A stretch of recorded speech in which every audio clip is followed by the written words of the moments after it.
starting off in the ACC. Start off at the bottom, number 5, SMU. SMU made the playoff last year.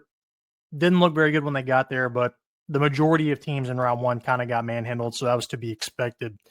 The main issue with them is they lose a lot from last year's team. The only guy they've got coming back that was a mainstay on that team production-wise is the quarterback, Jennings, and he's probably the one that looked the worst in the playoff game. It was like, man, they might want to go back to Preston Stone as bad as Jennings looks right now.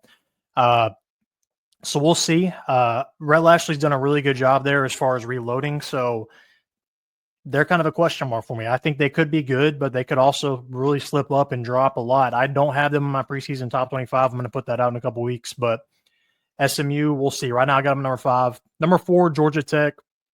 They, however, return a lot from last year.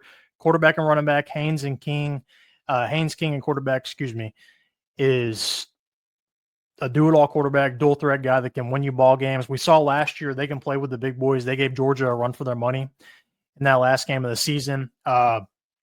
Haynes King, if you remember, he was at A&M for a little bit, but he's good enough to, I won't necessarily say win this league because Clemson and Miami are so stacked, it's going to be tough. But I could fast forward to the end of the year, I could easily see Georgia Tech kind of in that probably top 15-ish, kind of fighting for that last playoff spot. I could definitely see that happening.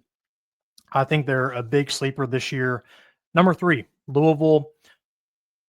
Jeff Brom, number 1, is probably the most underrated coach in the country. The dude has Louisville in the top 25 year in and year out. Now he's there. Backtrack to what he did at Purdue and what they're doing now. I mean, the guy, he's an animal. He's one of the best coaches there is. But that roster has improved. They got Isaac Brown. Why can't I not talk right now? Isaac Brown back at running back. You've got Miller Moss coming in at quarterback from USC. Louisville should be good once again. I've got them, I think, in my top 15 the last time I looked, in my preseason top 25. As for the top 2, number 2, we've got Miami. Roster is going to be loaded, that's for sure, as always.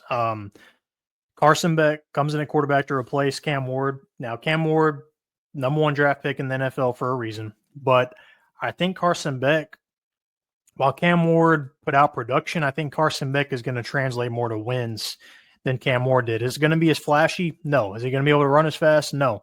But Carson Beck wins games. We've seen that at Georgia. Mario Cristobal has a pretty good roster built together. Mario Cristobal really is my only question here because he can put together a good roster, but his on the field coaching stuff, a little questionable. But Miami, I think, probably going to be in the playoff this year. Go look at their schedule. They probably can go undefeated realistically. Miami, I think, will be in the playoff. Number 1, Clemson. This team, absolutely loaded. This is probably Dabo's best team he's had since Trevor Lawrence left. They've got like 6 to 8 guys that could realistically go in the first round of the NFL draft next year. And that's what you need. You need guys in the trenches that can go up against Georgia, against Texas, against Alabama, and be able to hold their own against Michigan. And Clemson's got those guys. Cade Klubnik, multiple year starter now. He's been there, made the playoff last year. Dabo, I think this is a year that Clemson's probably going to be legit once again. Honorable mention was, there's a few teams like NC State, Virginia Tech, and Pitt, all kind of in that range. I think that probably not going to win the conference, but could beat one of these teams if one of them slips up. Besides Clemson and Miami, I think the rest of the teams are probably beatable. Louisville and Georgia Tech, I think, are good too, but those other teams, though, I think could finish anywhere 3 through 5.